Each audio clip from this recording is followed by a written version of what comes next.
We are waiting for Eva Green, so we'll just get started.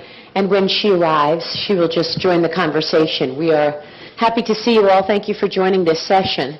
We're talking about the future business model of cinema and the changes that we have seen already and what is to come.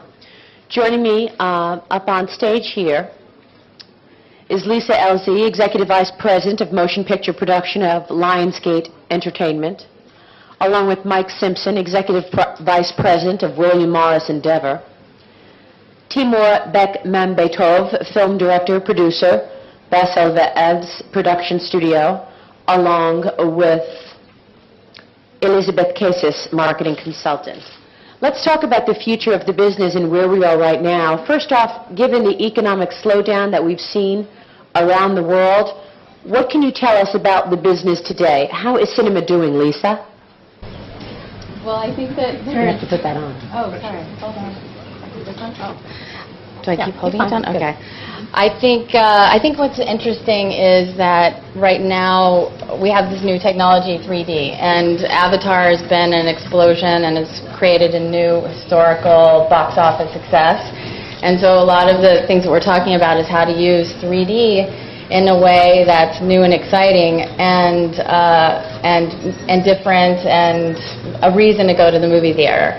And at the same time, remember that in the end, it's about telling a good story. And that's what's kind of exciting and what a lot of people are talking about, is how we're using it as a form of storytelling and making it not just a gimmick, but a part of the experience. It's also a premium product. I was surprised to go to the movies recently in New York, and it was $20, which I thought was expensive for a movie. But it was 3D, and it was more expensive than other movies. Mike, what do you think? Well, I think that I think the business remains robust. It seems to be fairly depression-proof. We've seen a slight decline in ticket sales, but an increase in ticket price. That's in the U.S. I mean, and in Russia, we've seen an all-time new box office high with Avatar, first film to break $100 million in Russia, and the rate of screen build. Can I take Russian? Sure. I will speak Russian.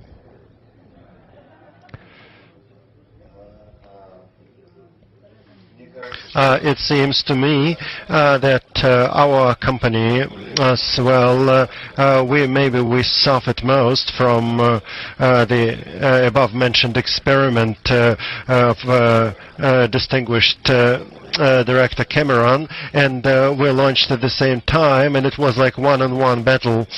Unfortunately, it seems to me that 3D cinema became a reality only in the world of movie business. It hasn't become a reality in the world of the art of cinema. Nobody knows what it is. There is no language of the cinema when actors speak with the viewers using 3D images. So far, this is the art of one movie, which is called Avatar.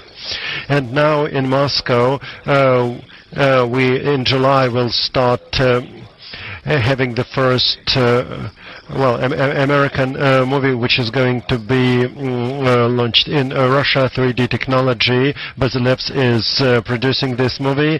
It's going to be a movie about extraterrestrials that seized Moscow and destroyed everyone, and there is a fight with those extraterrestrials. We'll see what's the outcome of all this.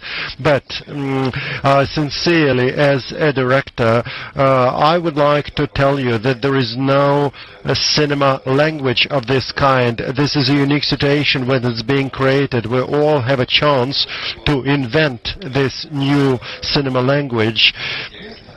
And this is really wonderfully interesting, and a very simple example just to explain what is 3D language and how does it differ from the cinema language we used before. Before the picture, emerged in our brain, because we could see just 2D symbols on the screen, and in our brain, in our mindsets, we had the real 3D world. Now when we watch 3D, there is nothing to imagine, and we can see just a ready-made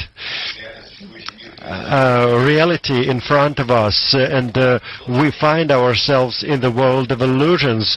Before that, in the 2D cinema world, it was born in our brain and not on the screen. That's a big difference, and we don't understand the consequences, because when the cutting of a two-dimensional movie is different from the 3D movie, because this feeling of stereo presence was created by the way of cutting. The director was filming the same battle, the same conversation, the same object from different points, and what was born in the mindset was the presence effect. Now you just put the camera and have 3D presence feeling, and well, there are lots of different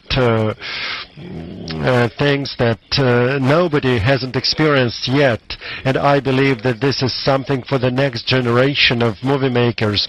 I don't think that many of us people that just grew up with our favorite old cinema can just cross this border and understand how to live with it. I believe that it's for the next generation, but we're trying. I think what's interesting about what you're saying is that if you think back into movie history, first it was pictures in black and white, and then it was sound, and then it was color, and then visual effects. Let's not forget, Titanic, visual effects.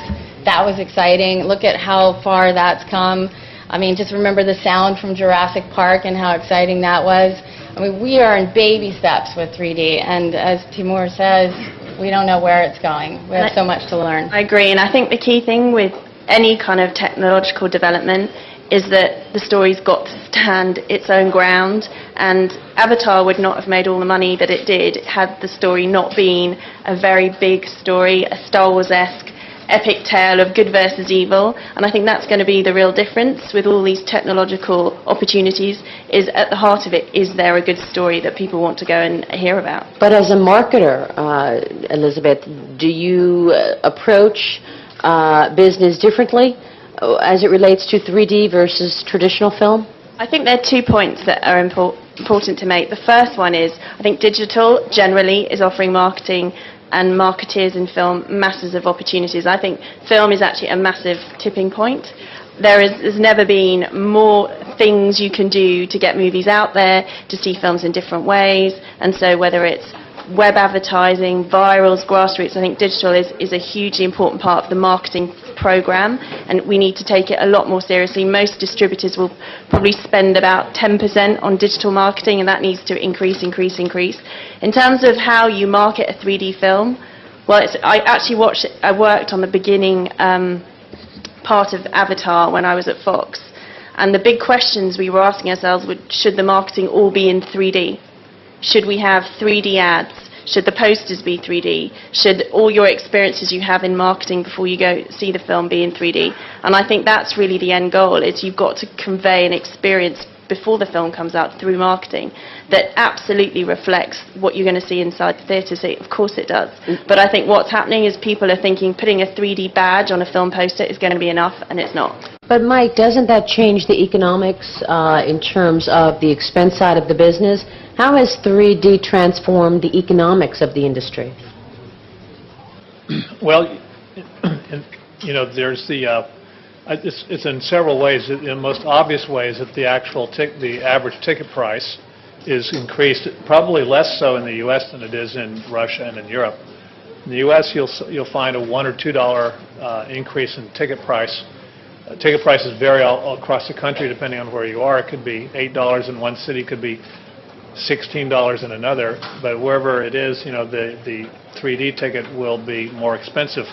Whereas in Europe and in Russia, you're seeing more of an increase of like 40% over 3D prices over 2D. So I think that that's one way. The other is that every time there's been some technological innovation, whether it was going from sound, when sound came on the scene, color, then television, now digital cinema, 3D, mobile platforms to watch films on. Every time there's been something new like this, it's created a revenue stream in and of itself, but it's also increased the revenue that came from other technologies that came before it. So I think that's another thing, another driver, is that when you bring 3D into the marketplace and it becomes of interest, more people just go to see movies in general. The next thing on the horizon, coming very soon, is 3D television. In the U.S., it'll be debuting, in fact, the first TV sets are already for sale in stores now.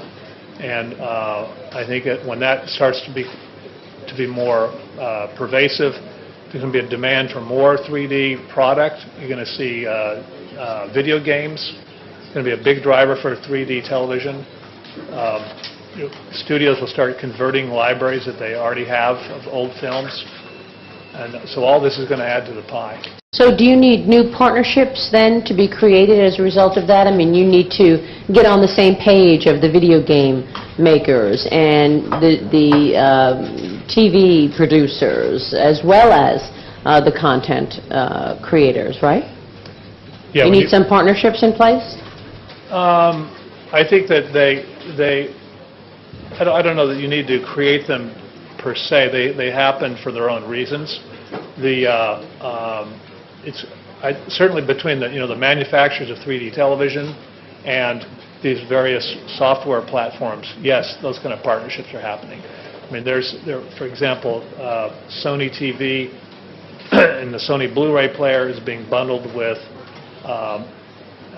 Alice in Wonderland and a couple of other 3D films in a package that you can go down to Best Buy or some electronic retailer and buy the package. So those kind of partnerships are a byproduct of that.